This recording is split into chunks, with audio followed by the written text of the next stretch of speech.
All right. So after basic morning drills with Mr. Bald here, who is pretty much perfect on all of them at this point, we can go ahead and do a bit of a freedom walk.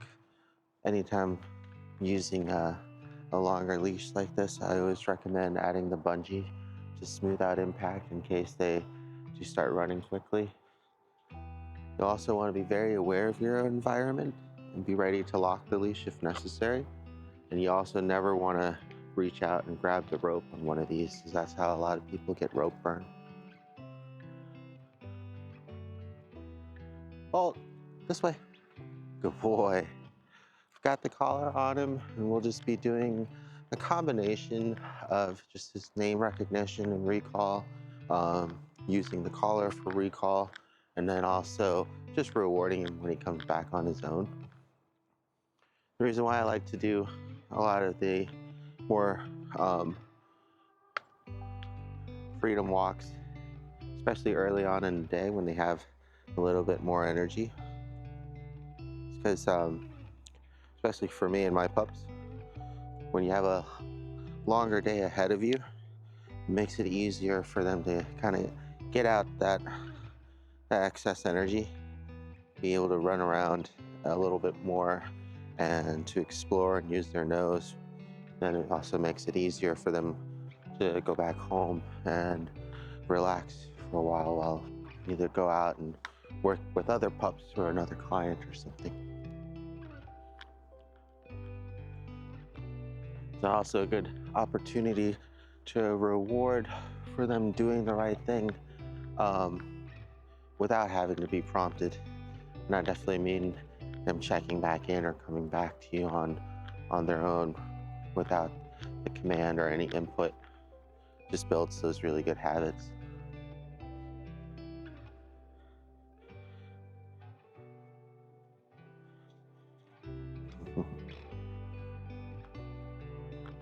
If he does hit the end of the leash, or if I need to recall using the remote, we'll just use either momentary or continuous depending on the situation, and then release when he refocuses and starts coming back in, at least for the collar wise.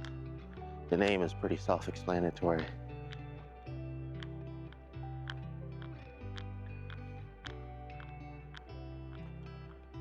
Sometimes people will think that this can lead to developing bad habits or not having good leash manners. And it just really depends on how well that you mix and integrate these exercises into your everyday routine. Like right here, I don't want him to go out to the street. Good boy. And because we do a lot of formal leash work, good boy, you can still integrate that into a recall, into him healing with you for a period of time or a walk and then releasing. But usually the problem will come when they've had, a little bit too much freedom all the time, whether it's just being, let loose in a big backyard or always being on the freedom leash and not actually practicing the closer proximity work. But I find that if you do a good balance mix of the two, and if you then you'll also know when, maybe one needs extra attention over another, right? And that's what I kind of do every day with the boarding pups. We start off with kind of a loose game plan on things, and then we make adjustments as we go, as whatever is necessary. So if I find that they're having problems with recall, then we'll focus on that more. If they're having problems with pulling, we'll focus on leash work more.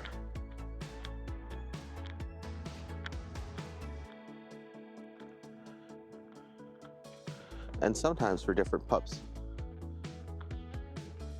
different exercises are things that they'll enjoy too.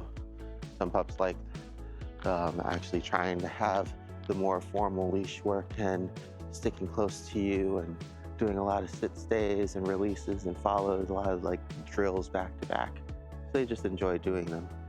Some other pups, like my older one, for example, she just likes to play fetch. But that's good too, because I can still integrate her having to sit and wait, having to heel follow with me, and good girl, or good boy, sorry.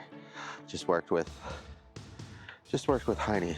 So that always seems to happen after I've been saying good girl for so long. It actually works both ways too, because I've definitely said good girl or good boy with her too, because I just got finished working with Bolt. But yeah, it's good to take into consideration, right? Your pup and what they want to work on and what they enjoy to do too. Very good. So I didn't do any corrections or anything, just having the leash pressure here do the work, because there's a pup over there. And it seems like their handler is kind of having a hard time controlling them on the leash right now, so we don't want to make things difficult for them. Unless they want to interact and play and things like that. Sometimes you can tell, because the owners with the pups that don't want to interact, they'll pretty much just ignore or walk away or cross the street and things like that. And then the ones that do will be a little bit more talkative and friendly. Good boy. So there he just started to pull through tension on the lead, so just had him come back with me for a bit. Heel. Good. Good boy, good heel. Wait. Yes. Okay, free. So even though technically I call this a freedom walk because they have a little bit more freedom, it can still be very structured, and it can be very important because it gives you the opportunity to analyze your pup and how they're doing. Oh, go and pop. But yeah, it gives you the opportunity to game plan and make adjustments to your game plan on what you think that your pup may need more help with. Or if you wanted a lighter day because you had a longer day at work or something, or you're more tired, then just doing something that you both enjoy, right, could be beneficial too. You help to just strengthen and reinforce the training that they already have, and you're not putting additional stress on yourself while still working with your pup. The easiest thing for most families to do is to try to find ways of integrating daily practice into their everyday lives. Like always, everybody's pretty good about having their dog sit and wait for their meals during mealtime. But that's also a great opportunity that you can use while you're about to eat, to have them practice leaving your food and not counter surfing.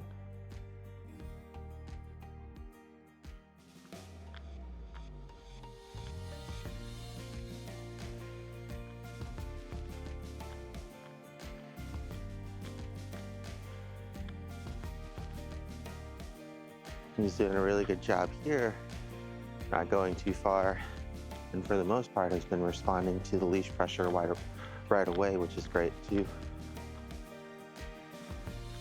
So we have a sign coming up to keep pups out of the yard. Bolt.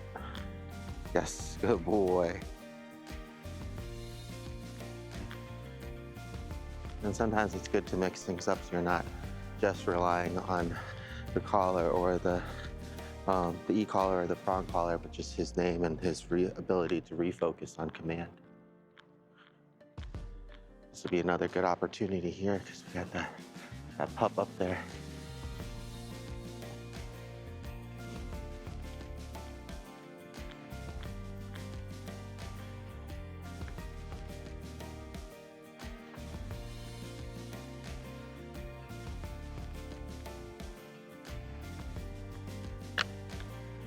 So you can tell he gets excited, right?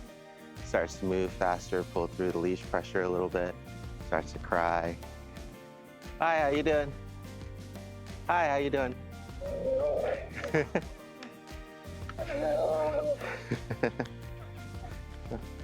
He gets so worked up.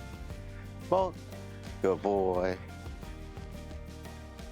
Also having the freedom leash in this case gives him an opportunity to let him run out some of that excitement.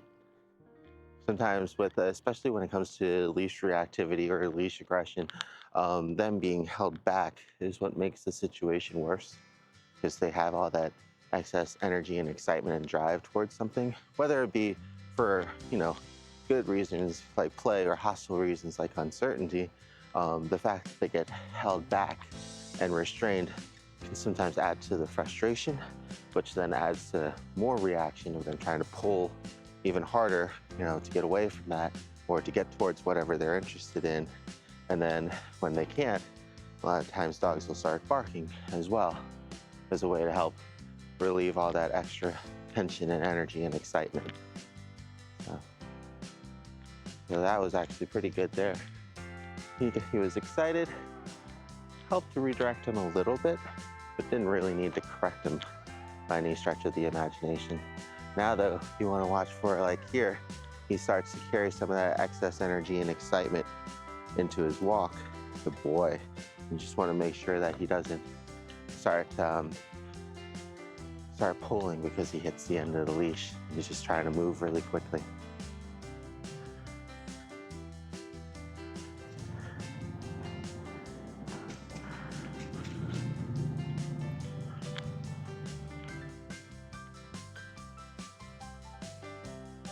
Good boy. Oh, come here. Good.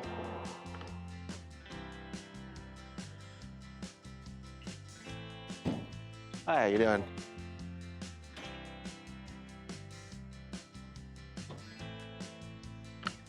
These freedom walks are good because we go through a lot of natural distractions as well. Have the dog barking, some people in the backyard over there.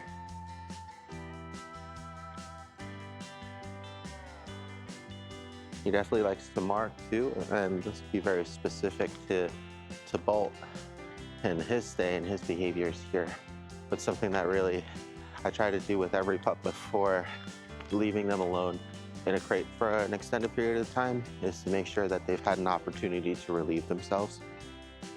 And with dogs that like to kind of constantly mark things, you might have to take a slightly longer walk. Good boy. You might have to take a slightly longer walk and make sure that they're actually empty when they're peeing.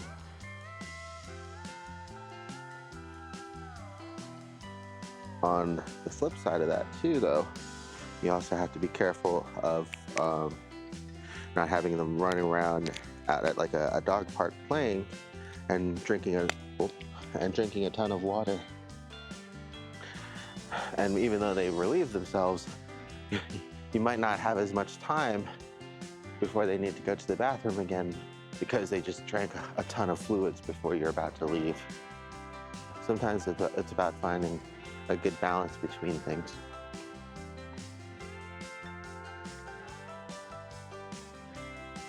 Same with eating behaviors too. If you know that your dog in particular likes to use the bathroom after meals, then make sure you get that process done before leaving them for an extended period of time. It just makes their life easier, especially when they're in that confined area, that they don't have to use the bathroom or anything, because then you can avoid those messes too. Sometimes pups will do it just because, and you can see here he's just about empty. Sometimes pups will do it just because they are anxious, and usually that happens right away, even though they've relieved themselves and everything else. But there are those times too when the pup just needs to go and nobody's there to relieve them, and that's what you want to do your best to work on with them.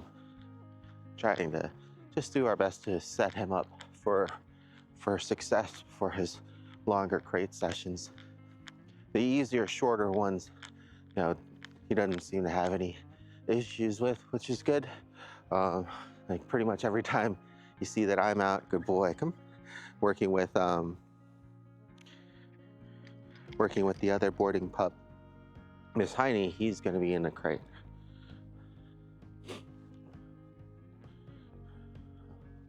And overnight, he's been doing good about going in the crate on his own. Sometimes it's good to close it, even though they're voluntarily staying in there anyways. So just trying to mix things up, and then just watching his reaction to make sure he doesn't start panicking or seems upset. And sometimes too, it's not the separation anxiety, but just the fact that he might feel like he's missing out on things. This way, bud, good boy. Just the fact that he might feel like he's missing out on things. So if, like, for example, we're doing a treat sharing session when everybody's sitting and waiting their turn for treats, I'm gonna almost expect him to be a little upset if he's in the crate himself and away from everybody else getting the treats. So what I do there is just integrate him being in the crate and then moving the whole pack next to or around that area. So that way everybody still sits and waits their turn for a treat. And when it's his turn, he still gets one as well. So he doesn't feel left out and he doesn't cry or panic.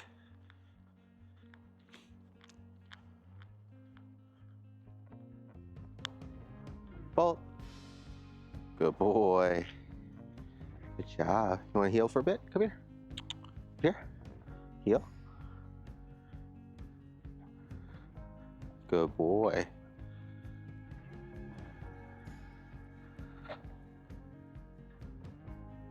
Good boy. Good heel. Yes, good job. 1, 2. I'm going to try to count up to 5. See if he stays. 3. Good boy. Good heel. 4. Oh, good boy. Good boy. Good heel. 1 more. Almost. 5. Good job, big guy. Usually in the beginning, we'll just start with a few steps and then build up to, 1 to 3 redirects is what I call it. And then from there, 3 to 5, just using leash pressure there so he doesn't go towards the trash. And then pretty much after 5 to 10, it can be random, right? Or you can start integrating other things like having him heel for maybe a block and then sitting for a treat. Sometimes it's good to have little goals to build up to those big ones, because it helps to keep you consistent as well when it comes to terms of not only rewarding, but then learning to wean off of those rewards. And that's always, it's always a question and concern sometimes that clients will have is, is he only doing these for treats? Will I always need them on me? What if I don't? All those things. So we always make sure that we set him up for success by teaching him with the treats and starting by luring and things like that so you can see, but then eventually moving on to him completing a task before we reach into a treat pouch or even, our pocket or something so he doesn't see that we have treats. And then eventually doing multiple things for the possibility of a treat, right? So there's always good ways of weaning off of treats. The main thing I want a lot of people to focus more on is getting a behavior down consistently first and easily for the dog to execute and make it routine for them to listen and respond before taking away that payment. Be the same as you're starting a new job, and if for some reason they weren't able to pay you that first week, you might not want to stay at that job. But if you've been at a job for maybe a couple years and 1 week they're having problems with payroll, you might be a little bit more lenient to wait, a few extra days for them to process things, or until the next pay period, right, to catch up. It's the same way with dogs and loyalty, right, and feeling rewarded.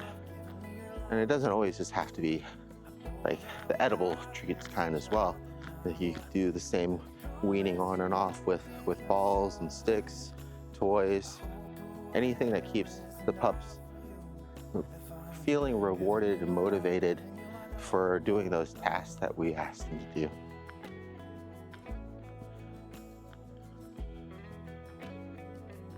Then you'll go from that to the opposite side when it comes to e-collar work, because you'll need to use it either stronger or more often at first, but you want to wean down the amount of times that you need it and start having expectations set in for them to respond appropriately, giving them more opportunities to do the right thing before triggering it.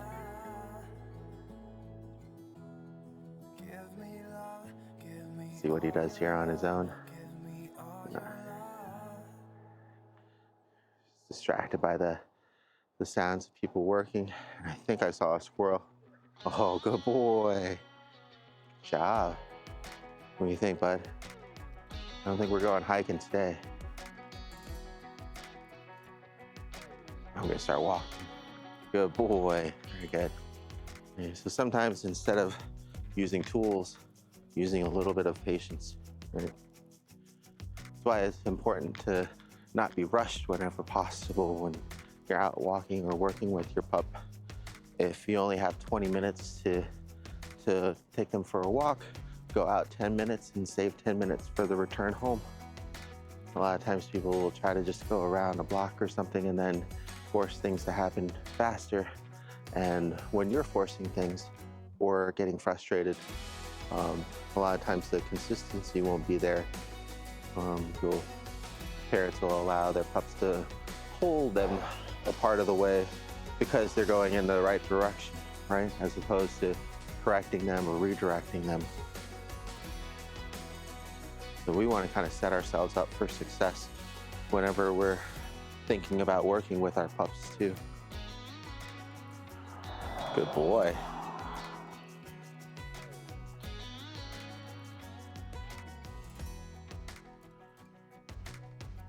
Good boy. So here, especially since he's been really good about redirecting on his own and walking close to me, I'll ask him to stop and wait here, and I'll give him a reward.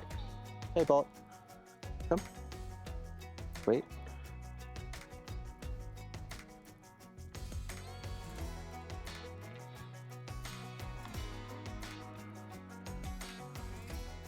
Wait.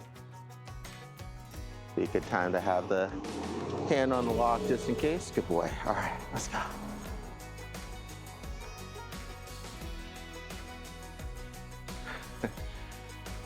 He wants to go that way.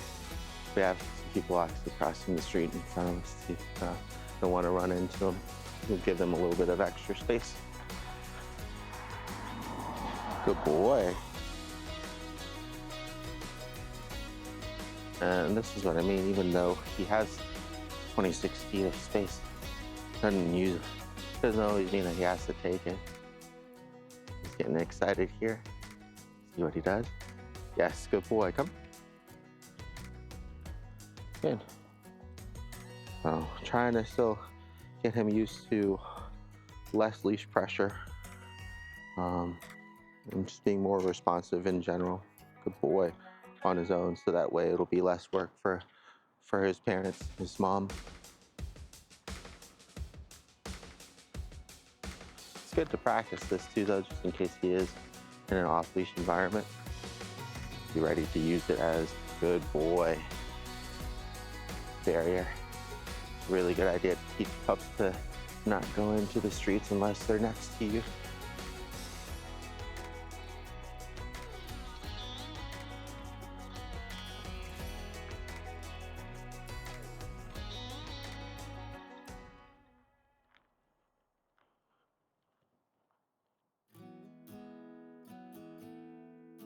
Good boy.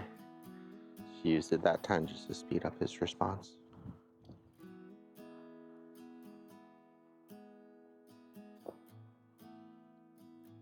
Good boy. Oh, that's another thing too, is just going out with a certain amount of treats for the session and then calling it. That way It'll also help people to wean off of the treats as they see that they're starting to run low and extend the time between treating as well. Also helps with things like not overfeeding the pups. That's usually less of a concern for me because we'll be out constantly and they're burning a lot of calories doing a lot of these things, moving around, especially things like playing with one another and recall. But for pups that are going to be more sedentary at home, it's definitely a good idea to watch the calories. Just like anything else, might not seem like that big of a deal at first, but it can definitely add up over time. Want to make sure that they're healthy. Good boy. All right. And there's also lower calorie treats too out there for pups.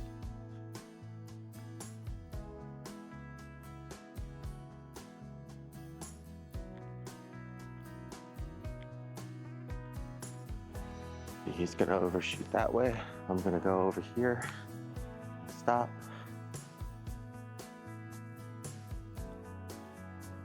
He sees the lady with her pup. Hi, how you doing? Hi. You want to say hi? He sounds intense, but he's very friendly.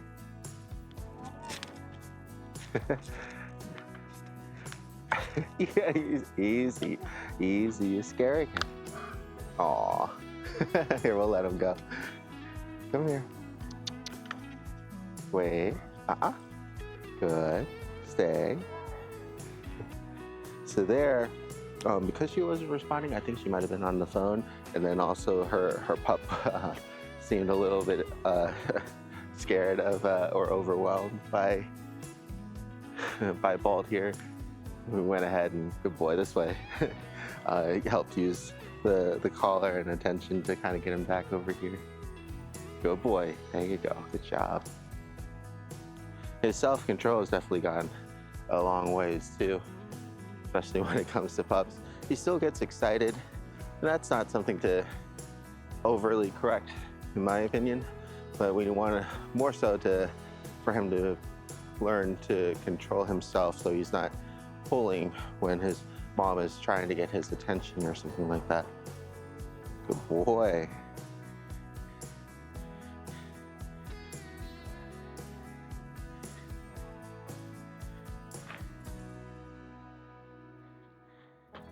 Good boy.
chill of the morning.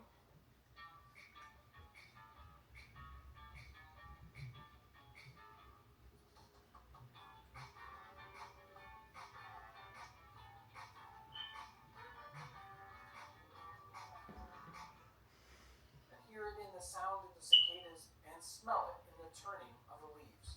The coming coolness is greatly to be wished for, as there are several hard jobs to be finished that the summer heat makes most difficult.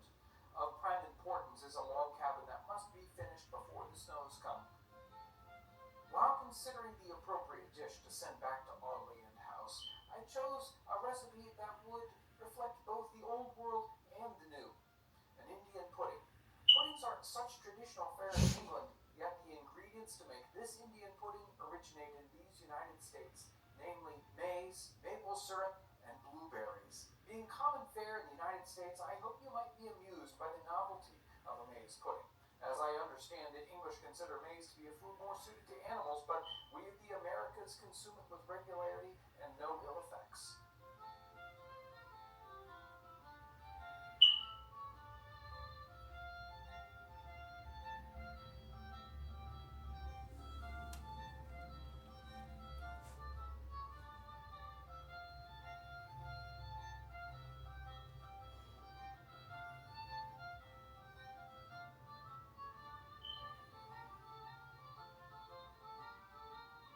Being mindful of the long transit and the nature of a pudding, I have packaged the ingredients along with the recipe, trusting to your capable hands to fashion the pudding in your kitchen.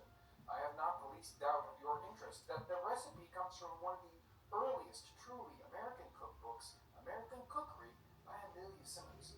I look forward to hearing how the recipe is received. Your most humble servant, John Townsend.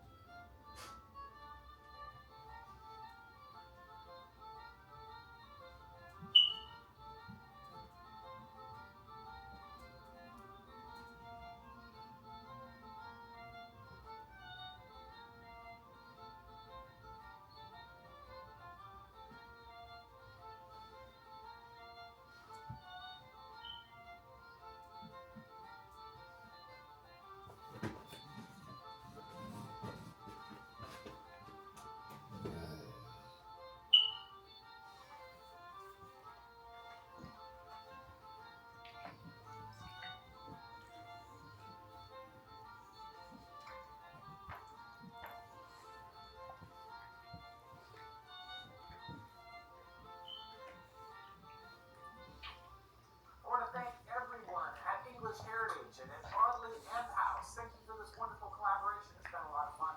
And I hope Mrs. Crocombe enjoys making this recipe. It is very good. I'm sure they will enjoy it. And make sure to check out English Heritage's site where they're going to receive this package and make this recipe. That'll be a lot of fun. Thank you for all your amazing support in everything you do, and thanks for watching. So what's this? It's a recipe from 1767 called Pigeons in a Hole. Thanks for joining us today. So today's recipe comes from the Modern Art of Cookery approved by Anne Shackelford. This is one of the cookbooks that we've been printing. This one I don't think we've actually done a recipe out of before. Let me read it to you. It's called Pigeons in a Hole. Season your pigeons with beaten mace, pepper, and salt. Put a piece of butter into the belly of each.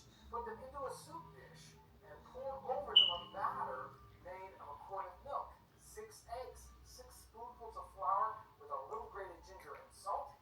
Bake it. Send it to the table as hot as you can. That's Anne Shackelford's directions. It sounds like a very interesting recipe. That's why I was kind of drawn to this one. A little different than your standard chicken pie. This one's got a batter that we pour on top and bake it. Really excited to see what this one's going to turn out like, because I don't think I've done anything quite like this one before.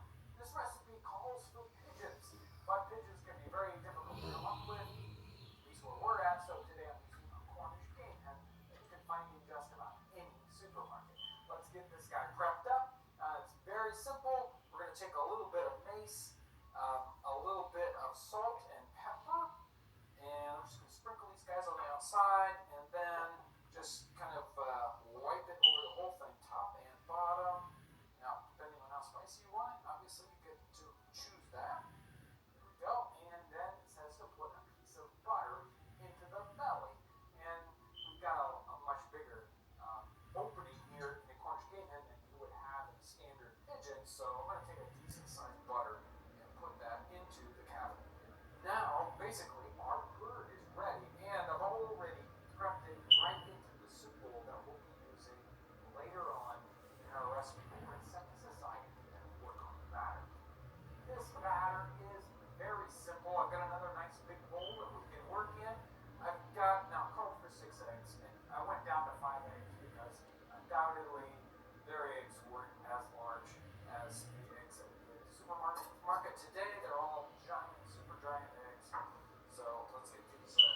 mixed up a little bit. Just need to get them so we can mix them. Now I've got a quart of milk, and we will just whisk that in. We've got 6 spoonfuls of flour. Put that in. And we've got some spices also to bring into this mix. We've got some salt here. I'm going to put in about a teaspoonful. And goes for ginger also. So probably a half a teaspoonful of ground ginger, which wouldn't have been something I would have guessed. Now this seems like maybe it's a little bit too liquid, but they do say it's a batter. This is not a dough, so we don't want it to have very much steadiness to it. We need to be able to pour this on top of it. So I'm willing to trust this recipe and find out what it's going to do. I mean, I might naturally add a little bit more flour, but we're going to go with the recipe. Do it just like we did in the 18th century. Let me bring in the bird and pour this on top.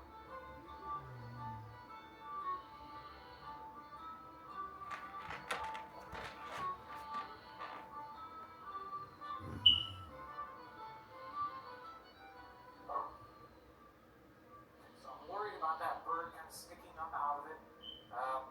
But I think it's going to be all right. I think that this batter is going to grow up and around it and help protect it.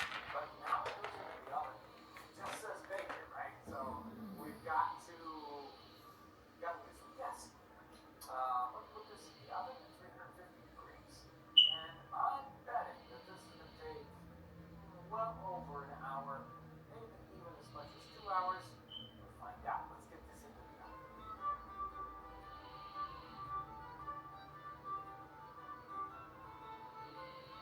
Here's the finished piece. It looks good. It smells done. I mean, I'm not perfectly sure, but it's cooked about an hour, 45 minutes, maybe 2 hours, depending on exactly how big that bird is that you're trying to cook in there. And the problem with it, of course, is I look down upon this. It's like, okay, how am I gonna plate this? How am I gonna serve this?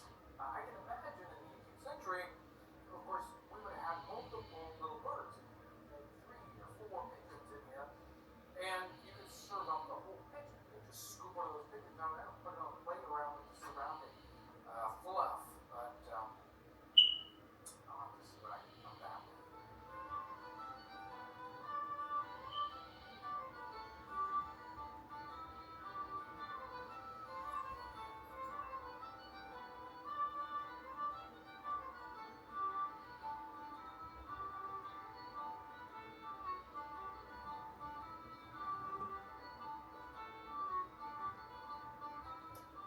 Well, this has turned out very interestingly, and I just can't wait to figure out what it tastes like. So let's see. I mean, let's try a piece of this egg puff stuff first. Well, that's better than I expected it to be. That's very good. It's very good. So, and how can you get a bird wrong, right? It's been baked inside of this, so it's a very gentle baking. It's actually much easier to not overcook it or burn it, obviously. Well, have you ever had a recipe where you just needed a little something to push it over the top? That's what we're going to be doing today. Brown gravy from the 18th century. Thanks for joining us today. Now this is a recipe for gravy. There are different kinds of gravy that show up in the recipe books in the 18th century. Sometimes gravy just means the juices that come out of a piece of meat while it's being cooked, and then you'll use that later on. And then other times you have a made-up gravy, maybe that doesn't have the juices of a particular piece of meat in it. That's what we're going to be working on here. This is a made gravy. This recipe is from the 1787 recipe book called The London Art of Cookery by John Farley. Let me give you a quick run over this one. Brown gravy. Take a half a pint of water and the same quantity of ale or small beer that is not bitter. Cut an onion and a little piece of lemon peel small. Take 3 cloves, a blade of mace, some whole pepper,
look a little cooked here, a little starting to be transparent, we're going to add in our other ingredients. We've got our ale or our non-bitter beer. Stir that up a little bit.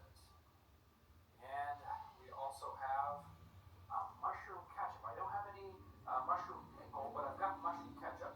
They call for ketchup, so we're going to add that. And we're going to add a little bit of water here, maybe not as much as they call for it, because our pot isn't too big. Now we can also add in our other spiced ingredients. So I've got a couple whole peppercorns. We've got a couple of whole cloves. We've got our whole blade of mace. And our final ingredient here, we've got our anchovy, and that will melt in there. Now, let's boil this up for about a quarter of an hour. Then we'll strain this all off. And we'll see how it thickens up. That's the real question as to exactly what this is going to be like. But now, just going to let this simmer along.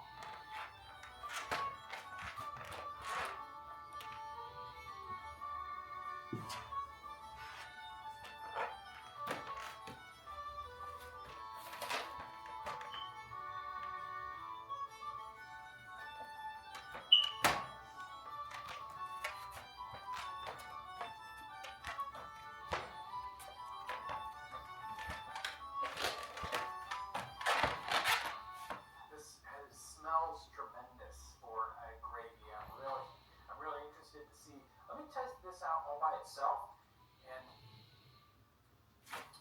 wow, it's got a lot of different complex flavors in it. And of course, the mushroom ketchup really, stands out. I can't wait to try this. Let's try this out on the duck. The gravy on the duck. Let's find out just how this turns out. Now, the duck is good all by itself. And if you're interested in that, make sure to check out that episode. But let's try it out with the gravy here.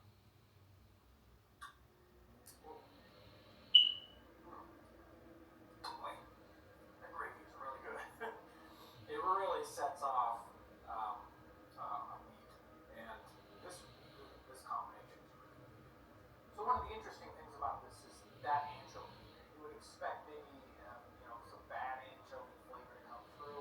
The anchovy comes through, but not in a bad way. It's blended with these other flavors, so it really tones it down. But it's got a nice little kick to it. This is a really good gravy to bring something up that might seem a little too dull. So wonderful flavors and just that little bit of bite to it, which I really enjoy. Beer. The last thing that comes into my mind when I think about beer is beer soup. Let's make beer soup from 1787. Thanks for joining us today. So here on the Townsend's channel, we're digging into history. We're trying to understand 18th century North America, the influences, and we're looking for those things that don't fit. We're trying to understand them all the more. And we're looking at these other cultures that influence North America. And here, we're talking about cooking. What are the food things that don't fit? Well, we've got this 18th century German cookbook, and we've got something that doesn't fit, at least with our modern thought process, right? Beer soup? I mean, what is beer soup, and why don't we still have it? So let's look at this recipe. So this is a 1787 recipe. It's translated by the folks down at Winston-Salem, North Carolina. Mix a small spoonful of flour, sweet cream, a couple of egg yolks, and light beer. Probably means small beer, right? Add a little piece of butter and sugar to taste. Bring to a boil, stir constantly. Serve over thin slices. Simple recipe, but beer soup, I have never had beer soup.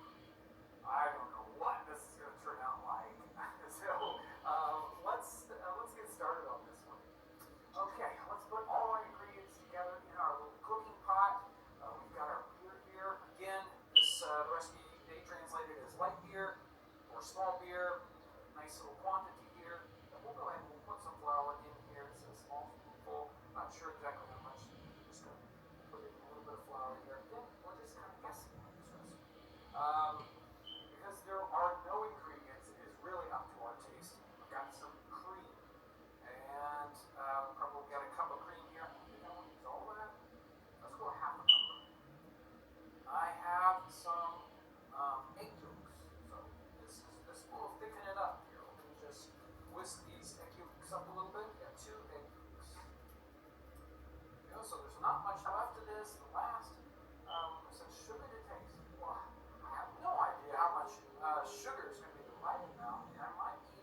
stir, get all that flour in there.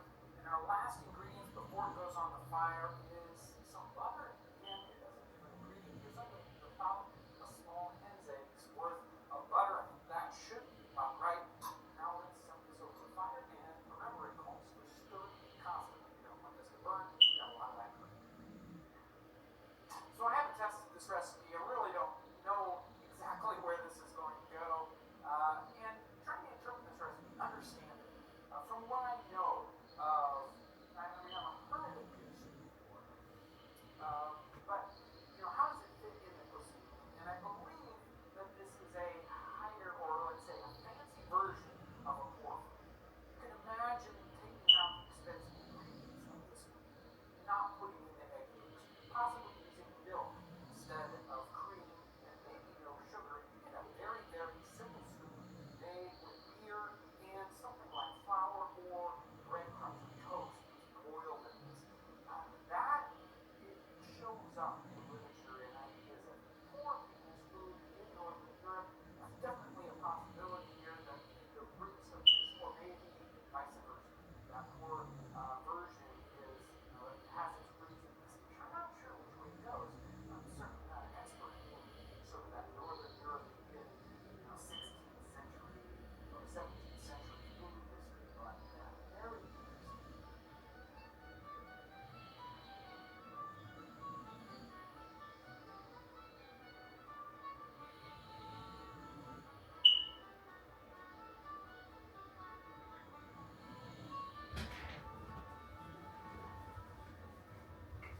So here it is. Your soup is ready. It smells great. Very, very good. I can't wait to try this out. But if we're going to try out your soup, we need to be someplace special. Well, welcome to the Nutmeg Tavern. This is obviously the place where you're going to have to try your beer soup. And who knows, this might have been something like they would have served in taverns. So this is going to be the perfect place to try this out. So I've got my toast here, and I've got my nice warm beer soup. Give it a stir because that's got butter in it. That kind of comes to the top. And you know what? It's got a very, very interesting smell to it. I'm just really curious. So let's find out. Oh, those are some real. This is really, really interesting. Okay. There's some flavors here that are very reminiscent of. Boy, I wish I could put my finger on it. The beer flavor comes through in a very, very interesting way. Again, this is a small beer or light beer, let's say. It's a kind of a modern term for small beer, low alcohol. And I think I chose a beer that wasn't very hoppy. Didn't want a lot of hops. That's not my favorite. But you get this very beer flavor that not too strong. A cream of beer soup, right? But it's got some other flavors that I just cannot identify. I'm gonna have to get some other people to try this out. You should try this out because I think you'll find this really interesting.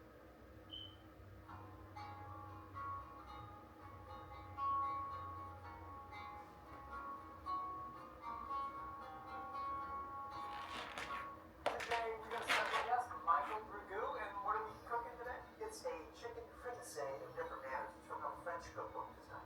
Sounds great. Come along with us as we savor the flavors and the aromas of the 18th century. So, Michael, tell us a little bit about the history of this particular recipe. Sure. It's from a French cookbook I just got from you guys. It's a translation from a 1755 cookbook. And this is a fricassee. And they're fricassees would normally have a white sauce. This is a chicken broth base or beef base. It's very simple. I try to bring things that anyone can do, and this is a simple one. So, what's the time period on? 1755. The translation occurs in the 1770s. Okay, so this is originally a French recipe. Yes. So it's in the French cookbooks in 1755, and then 20 years later, somebody in England is translating Yes. this for us. Yep. So if you'd like to follow along, here are the ingredients that you'll need. The ingredients are pretty simple.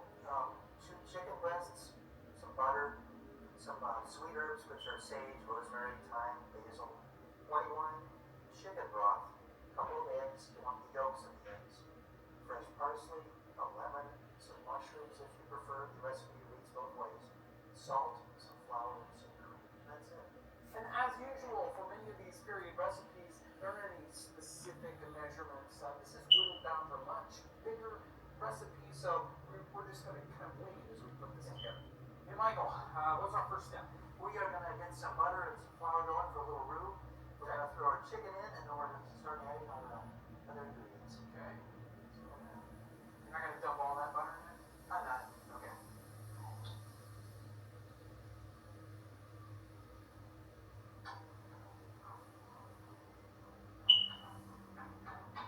We're just going to add our chicken in. You can use dark meat, white meat. I've got a chicken breast. Here's it. You can mix it. The recipe calls for us to break down to reduce that whole chicken. If you want it a little more savory, a little more moist, you can use thighs and legs. You could probably get creative and use rabbit instead, or even squirrel. Absolutely. But not today. Not when I'm here. The recipe says you don't have to use mushrooms. You can if you want. And we're going to add some white wine. The recipe doesn't call for how much or what kind. It's a French recipe. And if you're just looking to see where the vineyards are, the different types of grapes, I would guess that if you're just looking for a white wine, it'd be the type of white wine you're living that's near where you're living. And we're going to throw a little chicken stock in. This is from a past cooking experience I had, so it's got some chicken and some other drippings in it. This whole recipe takes no more than 15 minutes and maybe 10 minutes of prep time. It really is pretty quick. Alrighty, John, the recipe asks for a nosegay. Okay. And a nosegay in this time period could have been a bunch of sweet smelling flowers or sweet herbs. It doesn't say which. I think it he means sweet herbs. It's just asking for some fresh parsley. So if you want to just tear some up in there, it's perfect. Thank you. Okay, so here's your liaison. This is egg yolk and your broth Perfect. whisked up. I'm not going to use it all because I'm doing a reduced recipe, but I think they've mixed it with the broth so that I don't have scrambled eggs introducing it into some gently. Yeah. I don't know how much to do. I'm just guessing. It's just to thicken this up. Yep. I'm going to quit right there. Thank you. I'm going to introduce my cream also right now. Get it in here. And we're going to introduce a lemon into this. Just to give it a little citrus, a little brightness. Thank you. A fricassee is really nothing more. Technically, it's some form of protein simmered in a sauce, a white sauce. But in this French cookbook from 1755, they have all sorts of different sauces. They're called fricassee. And this one happens to be interesting. So it had some wording in there about bringing this down to a short sauce. Yes. Well, a short sauce just means you've almost